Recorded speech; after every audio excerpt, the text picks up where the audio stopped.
A causa secreta. Garcia, em pé, mirava e estalava as unhas. Fortunato, na cadeira de balanço, olhava para o teto. Maria Luísa, perto da janela, concluía um trabalho de agulha. Havia já 5 minutos que nenhum deles dizia nada. Tinham falado do dia, que estivera excelente, de Catumbi, onde morava o casal Fortunato, e de uma casa de saúde que adiante se explicará. Como os 3 personagens aqui presentes estão agora mortos e enterrados, tempo é de contar histórias sem rebuço. Tinham falado também de outra coisa além daquelas 3, coisa tão feia e grave que não lhes deixou muito gosto para tratar do dia, do bairro e da casa de saúde. Toda a conversação a este respeito foi constrangida. Agora mesmo os dedos de Maria Luísa parecem ainda trêmulos, ao passo que há no rosto de Garcia uma expressão de severidade que lhe não é habitual. Em verdade, o que se passou foi de tal natureza que, para fazê-lo entender, é preciso remontar à origem da situação. Garcia tinha se formado em medicina no ano anterior, 1861. No de 1860, estando ainda na escola, encontrou-se com Fortunato, pela primeira vez, à porta da Santa Casa. Entrava quando o outro saía. Fez-lhe impressão a figura, mas ainda assim tê-la-ia esquecido se não fosse o segundo encontro, poucos dias depois. Morava na rua de Dom Manuel. Uma de suas raras distrações era ir ao Teatro de São Januário, que ficava perto, entre essa rua e a praia. Ia 1 ou 2 vezes por mês e nunca achava acima de 40 pessoas. Só os mais intrépidos ousavam estender os passos até aquele recanto da cidade. Uma noite, estando nas cadeiras, apareceu ali Fortunato e sentou-se ao pé dele. A peça era um dramalhão, cozido a facadas, ouriçado de imprecações e remorsos, mas Fortunato ouvia com singular interesse. Nos lances dolorosos, a atenção dele redobrava, os olhos iam avidamente de um personagem a outro, a tal ponto que o estudante suspeitou haver na peça reminiscências pessoais do vizinho. No fim do drama, veio uma farsa, mas Fortunato não esperou por ela e saiu. Garcia saiu atrás dele. Fortunato foi pelo Beco do Cotovelo, Rua de São José, até o Largo da Carioca. Ia devagar, cabisbaixo, parando às vezes para dar uma bengalada em algum cão que dormia. O cão ficava ganindo e ele ia andando. No Largo da Carioca, entrou num tílburi e seguiu para os lados da Praça da Constituição. Garcia voltou para casa sem saber mais nada. Decorreram algumas semanas. Uma noite eram 9 horas. Estava em casa, quando ouviu rumor de vozes na escada. Desceu logo do sótão onde morava ao primeiro andar, onde vivia um empregado do arsenal de guerra. Era este que alguns homens conduziam escada acima, ensanguentado. O preto que o servia acudiu a abrir a porta. O homem gemia. As vozes eram confusas, a luz pouca. Deposto o ferido na cama, Garcia disse que era preciso chamar um médico. Já aí vem um, acudiu alguém. Garcia olhou, era o próprio homem da Santa Casa e do teatro, e imaginou que seria parente ou amigo do ferido, mas rejeitou a suposição desde que lhe ouvira perguntar se este tinha família ou pessoa próxima. Disse-lhe o preto que não, e ele assumiu a direção do serviço, pediu às pessoas estranhas que se retirassem, pagou os carregadores e deu as primeiras ordens. Sabendo que o Garcia era vizinho e estudante de medicina, pediu-lhe que ficasse para ajudar o médico. Em seguida, contou o que se passara. Foi uma malta de capoeiras. Eu vinha do quartel de Moura, onde fui visitar um primo, quando ouvi um barulho muito grande, e logo depois um ajuntamento. Parece que eles feriram também a um sujeito que passava, e que entrou por um daqueles becos. Mas eu só via este senhor que atravessava a rua no momento em que um dos capoeiras, roçando por ele, meteu-lhe o punhal. Não caiu logo, disse onde morava, e como era 2 passos, achei melhor trazê-lo. Conhecia-o antes? Perguntou Garcia. Não, nunca o vi. Quem é? É um bom homem, empregado no arsenal de guerra. Chama-se Gouveia. Não sei quem é. Médico e subdelegado vieram daí a pouco. Fez-se o curativo e tomaram-se as informações. O desconhecido declarou chamar-se Fortunato Gomes da Silveira, ser capitalista, solteiro, morador em Catumbi. A ferida foi reconhecida grave. Durante o curativo, ajudado pelo estudante, Fortunato serviu de criado, segurando a bacia, a vela, os panos, sem perturbar nada, olhando friamente para o ferido, que gemia muito. No fim, entendeu-se particularmente com o médico, acompanhou-o até o patamar da escada e reiterou ao subdelegado a declaração de estar pronto a auxiliar as pesquisas da polícia. Os dois saíram. Ele e o estudante ficaram no quarto. Garcia estava atônito. Olhou para ele, viu-o sentar-se tranquilamente, estirar as pernas, meter as mãos nas algibeiras das calças e fitar os olhos no ferido. Os olhos eram claros, cor de chumbo, moviam-se devagar e tinha expressão dura, seca e fria. Cara magra e pálida, uma tira estreita de barba por baixo do queixo e de uma têmpora a outra curta, ruiva e rara. Teria 40 anos. De quando em quando, voltava-se para o estudante e perguntava alguma coisa acerca do ferido, mas tornava logo a olhar para ele, enquanto o rapaz lhe dava a resposta. A sensação que o estudante recebia era de repulsa ao mesmo tempo que de curiosidade. Não podia negar que estava assistindo a um ato de rara dedicação, e se era desinteressado como parecia, não havia mais que aceitar o coração humano como um poço de mistérios. Fortunato saiu pouco antes de 1 hora. Voltou nos dias seguintes, mas a cura fez-se depressa e, antes de concluída, desapareceu sem dizer ao obsequiado onde morava. Foi o estudante que lhe deu as indicações do nome, rua e número.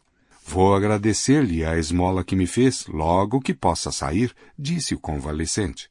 Correu a Catumbi daí a 6 dias. Fortunato recebeu-o constrangido, ouviu impaciente as palavras de agradecimento, deu-lhe uma resposta enfastiada e acabou batendo com as borlas do chambre no joelho. Gouveia, defronte dele, sentado e calado, alisava o chapéu com os dedos, levantando os olhos de quando em quando, sem achar mais nada que dizer. No fim de 10 minutos, pediu licença para sair e saiu. Cuidado com os capoeiras, disse-lhe o dono da casa, rindo-se.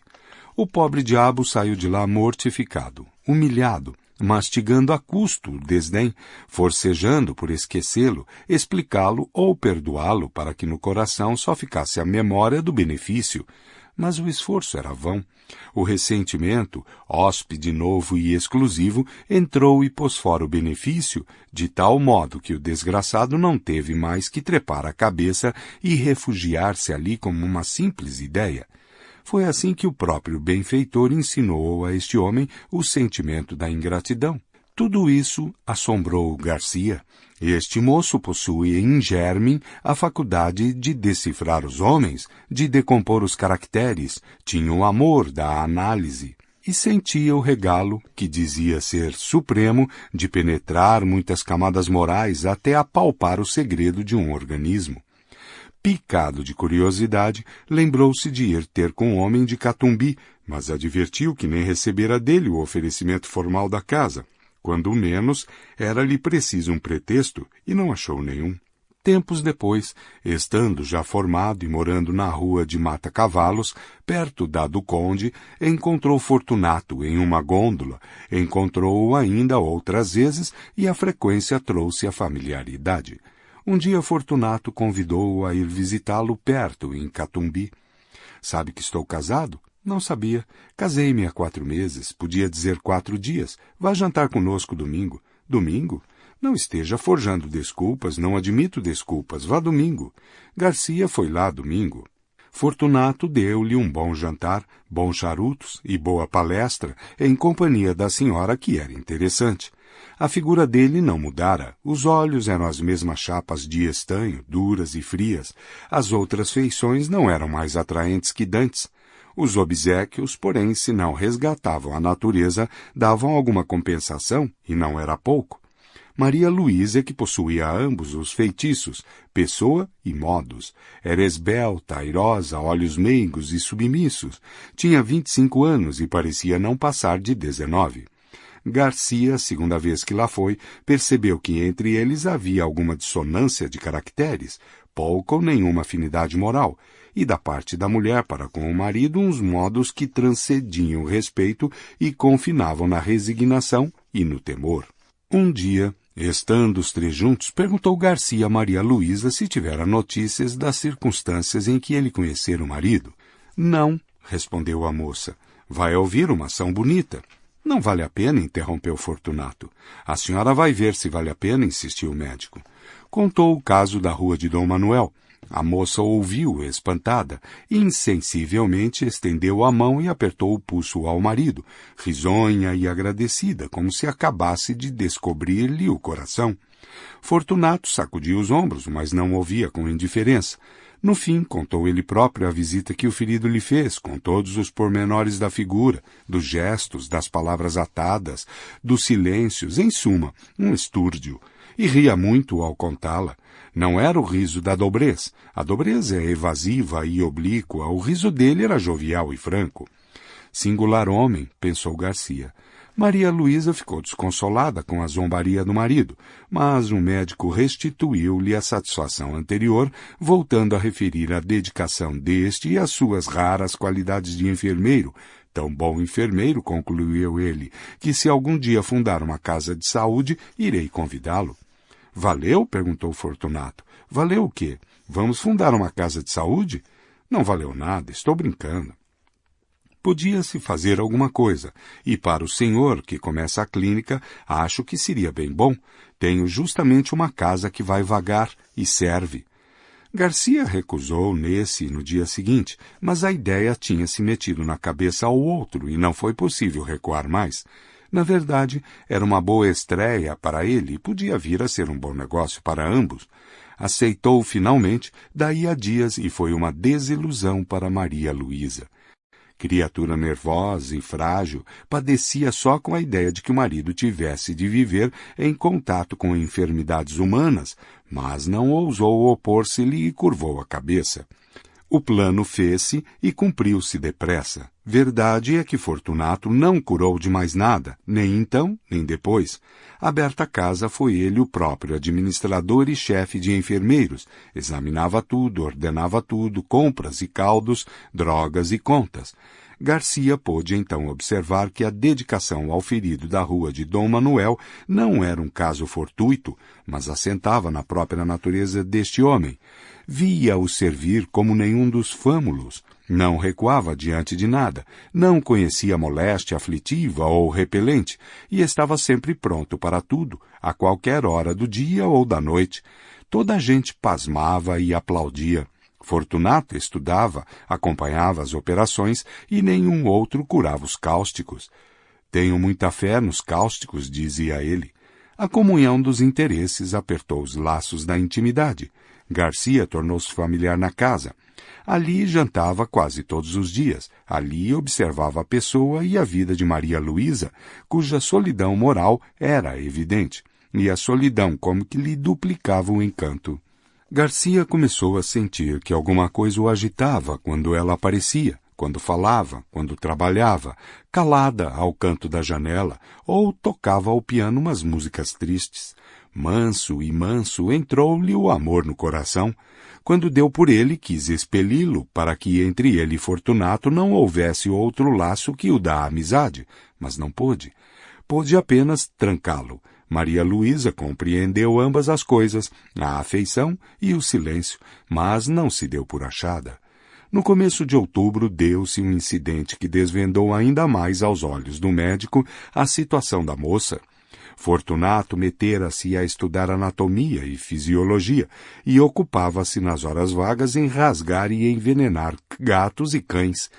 Como os guinchos dos animais atordoavam os doentes, mudou o laboratório para casa e a mulher, compleição nervosa, teve de o sofrer. Um dia, porém, não podendo mais, foi ter com o médico e pediu-lhe que, como coisa sua, alcançasse do marido a cessação de tais experiências. Mas a senhora mesma, Maria Luísa, acudiu sorrindo. Ele, naturalmente, achará que sou criança. O que eu queria é que o senhor, como médico, lhe dissesse que isso me faz mal, e creia que faz. Garcia alcançou prontamente que o outro acabasse com tais estudos. Se os foi fazer em outra parte, ninguém o soube, mas pode ser que sim. Maria Luísa agradeceu ao médico tanto por ela como pelos animais, que não podia ver padecer. Tossia de quando em quando. Garcia perguntou-lhe se tinha alguma coisa. Ela respondeu que nada. Deixe ver o pulso. Não tenho nada. Não deu o pulso e retirou-se. Garcia ficou apreensivo. Cuidava, ao contrário, que ela podia ter alguma coisa, que era preciso observá-la e avisar o marido em tempo. 2 dias depois, exatamente o dia em que os vemos agora, Garcia foi lá jantar. Na sala disseram-lhe que Fortunato estava no gabinete e ele caminhou para ali, ia chegando à porta no momento em que Maria Luísa saía aflita. Que é? Perguntou-lhe. O rato! Exclamou a moça, sufocada e afastando-se. Garcia lembrou-se que na véspera ouvira ao Fortunato queixar-se de um rato que lhe levara um papel importante, mas estava longe de esperar o que viu. Viu Fortunato sentado à mesa, que havia no centro do gabinete, e sobre a qual puseram um prato com espírito de vinho. O líquido flamejava. Entre o polegar e o índice da mão esquerda segurava um barbante de cuja ponta pendia o rato atado pela cauda. Na direita tinha uma tesoura. No momento em que o Garcia entrou, Fortunato cortava ao rato uma das patas. Em seguida, desceu infeliz até a chama rápido, para não matá-lo, e dispôs-se a fazer o mesmo à terceira, pois já lhe havia cortado a primeira. Garcia estacou horrorizado. Mate-o logo, disse-lhe. Já vai. E com um sorriso único, reflexo de alma satisfeita, alguma coisa que traduzia a delícia íntima das sensações supremas, Fortunato cortou a terceira pata ao rato e fez pela terceira vez o mesmo movimento até a chama. O miserável estorcia-se, guinchando, ensanguentado, chamuscado e não acabava de morrer. Garcia desviou os olhos, depois voltou-os novamente e estendeu a mão para impedir que o suplício continuasse, mas não chegou a fazê-lo, porque o diabo do homem impunha medo com toda aquela serenidade radiosa da fisionomia. Faltava cortar a última pata. Fortunato cortou-a muito devagar, acompanhando a tesoura com os olhos. A pata caiu e ele ficou olhando para o rato meio cadáver. Ao descê-lo pela 4ª vez até a chama, deu ainda mais rapidez ao gesto, para salvar, se pudesse, alguns farrapos de vida. Garcia, defronte, conseguia dominar a repugnância do espetáculo para fixar a cara do homem. Nem raiva nem ódio, tão somente um vasto prazer, quieto e profundo, como daria a outro a audição de uma bela sonata ou a vista de uma estátua divina, alguma coisa parecida com a pura sensação estética. Pareceu-lhe, e era verdade, que Fortunato havia-o inteiramente esquecido. Isto posto, não estaria fingindo, e devia ser aquilo mesmo. A chama ia morrendo. O rato podia ser que tivesse ainda um resíduo de vida, sombra de sombra. Fortunato aproveitou-o para cortar-lhe o focinho e pela última vez chegar a carne ao fogo. Afinal, deixou cair o cadáver no prato e arredou de si toda essa mistura de chamusco e sangue. Ao levantar-se, deu com o médico e teve um sobressalto. Então mostrou-se enraivecido contra o animal que lhe comera o papel, mas a cólera evidentemente era fingida. Castiga sem raiva, pensou o médico, pela necessidade de achar uma sensação de prazer que só a dor alheia lhe pode dar. É o segredo deste homem. Fortunato encareceu a importância do papel, a perda que lhe trazia, perda de tempo, é certo, mas o tempo agora era-lhe preciosíssimo. Garcia ouvia só, sem dizer nada, nem lhe dar crédito. Relembrava os atos dele, graves e leves, achava a mesma explicação para todos. Era a mesma troca das teclas da sensibilidade, um diletantismo sui generis, uma redução de Calígula. Quando Maria Luísa voltou ao gabinete, daí a pouco, o marido foi ter com ela, rindo, pegou-lhe nas mãos e falou-lhe mansamente. Fracalhona. E voltando-se para o médico, há de crer que quase desmaiou. Maria Luísa defendeu-se a medo, disse que era nervosa e mulher. Depois foi sentar-se à janela com as suas lãs e agulhas, e os dedos ainda trêmulos, tal qual vimos no começo desta história. Hão de lembrar-se que depois de terem falado de outras coisas, ficaram calados os três, o marido sentado e olhando para o teto, o médico estalando as unhas. Pouco depois foram jantar, mas o jantar não foi alegre. Maria Luísa cismava e tossia. O médico indagava de si mesmo se ela não estaria exposta a algum excesso na companhia de tal homem. Era apenas possível, mas o amor trocou-lhe a possibilidade e a incerteza, tremeu por ela e cuidou de os vigiar. Ela tossia, e não se passou muito tempo que a moléstia não tirasse a máscara. Era a tísica, velha dama insaciável, que chupa a vida toda até deixar o bagaço de ossos. Fortunato recebeu a notícia como um golpe. Amava deveras a mulher, a seu modo, estava acostumado com ela, custava-lhe perdê-la. Não poupou esforços, médicos, remédios, ares, todos os recursos e todos os paliativos. Mas foi tudo em vão, a doença era mortal. Nos últimos dias, em presença dos tormentos supremos da moça, a índole do marido subjugou qualquer outra afeição. Não a deixou mais, fitou o olho baço e frio naquela decomposição lenta e dolorosa da vida. Bebeu uma a uma as aflições da bela criatura, agora magra e transparente, devorada de febre e minada de morte. Egoísmo aspérrimo, faminto de sensações, não lhe perdoou um só minuto de agonia, nem lhe os pagou com uma só lágrima, pública ou íntima. Só quando ela expirou é que ele ficou aturdido. Voltando a si, viu que estava outra vez só. De noite, indo repousar uma parenta de Maria Luísa que a ajudara a morrer, ficaram na sala Fortunato e Garcia, velando o cadáver, ambos pensativos. Mas o próprio marido estava fatigado. O médico disse-lhe que repousasse um pouco. Vá descansar. Passe pelo sono 1 ou 2, eu irei depois. Fortunato saiu, foi deitar-se no sofá da saleta contígua e adormeceu logo. 20 minutos depois acordou, quis dormir outra vez, cochilou alguns minutos, até que se levantou e voltou à sala. Caminhava nas pontas dos pés para não acordar a parenta que dormia perto.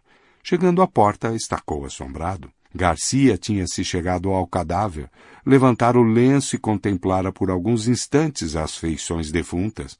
Depois, como se a morte espiritualizasse tudo, inclinou-se e beijou-o na testa. Foi nesse momento que Fortunato chegou à porta. Estacou assombrado. Não podia ser o beijo da amizade. Podia ser o epílogo de um livro adúltero. Não tinha ciúmes, note-se. A natureza compô-lo de maneira que não lhe deu ciúmes nem inveja, mas dera-lhe vaidade, que não é menos cativa ao ressentimento. Olhou assombrado, mordendo os beiços. Entretanto, Garcia inclinou-se ainda para beijar outra vez o cadáver, mas então não pôde mais. O beijo rebentou em soluços e os olhos não puderam conter as lágrimas que vieram em borbotões, lágrimas de amor calado e irremediável desespero.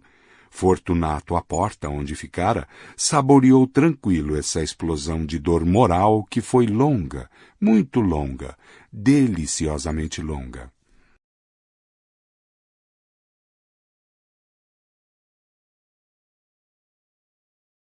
Este audiolivro é disponibilizado de acordo com o artigo 46 da Lei 9.610 de 19 de fevereiro de 1998 para uso exclusivo de deficientes visuais.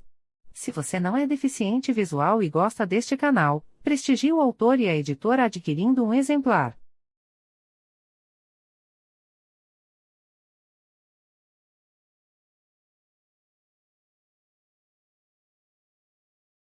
Publicamos seu livro a partir de 20 exemplares, ou nos formatos eletrônicos. Envie-nos uma cópia de seu texto que faremos orçamento, sem compromisso.